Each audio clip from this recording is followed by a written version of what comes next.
साथीहरु यो मेरो कम्पनीको गाडी।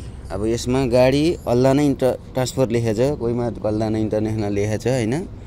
यसमा अब तपाईको गाडी चाहिँ सबै गाडी छ, ठुलो बस सानो बस हैन।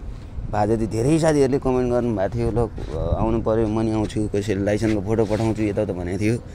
आज चाहिँ म अफिसमै गएर सोध्दा फेरि ड्राइभर नेपाली भए ल्याइजिल भनेर भन्ने छ। को आउन चाहनुहुन्छ साउदीमा हुनेहरु तनाजुल गर्नको लागि यो भिडियो शेयर गर्नुहोस्। 100% लाइसेन्सको फोटो खिचेर पठाउनुहोस् हैन। लाइसेन्सको कसैको बसको होला, कसैको सानो गाडीको होला, कसैको टेलरको होला, जेको लाइसेन्सको भए पनि फोटो खिचेर चाहिँ पठाउनु होला है।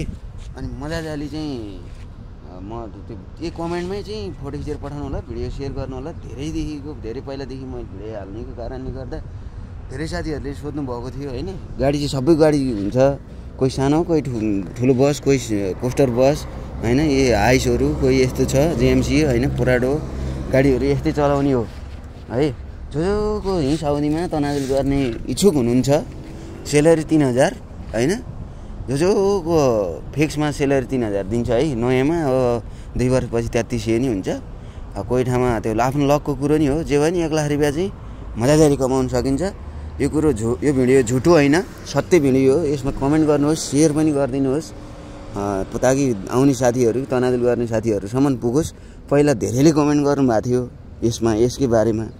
अनि मैले चाहिँ के रे त्यहाँ सोध्न भ्याएको थिएन के, बाहिर भएर। अनि आज चाहिँ म म्यानेजरलाई भेटेर सोधेको, नेपाली अलि राम्रो खाले ल्याइजे एकदम इमानदार खालेको भनेर चाहिँ भनेको छ।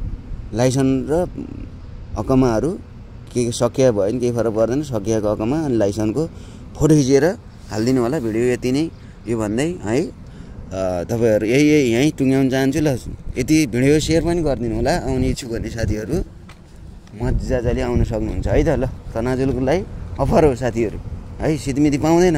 1 सालदेखिको मैले नेपाली ल्याउन ट्राई गर्दा बल्ल अफर पाओ। ल है त भिडियो चाहिँ शेयर गरिदिनु होला। आउने इच्छुकहरु पनि मजाले आउन सक्नुहुन्छ है त साथीहरु।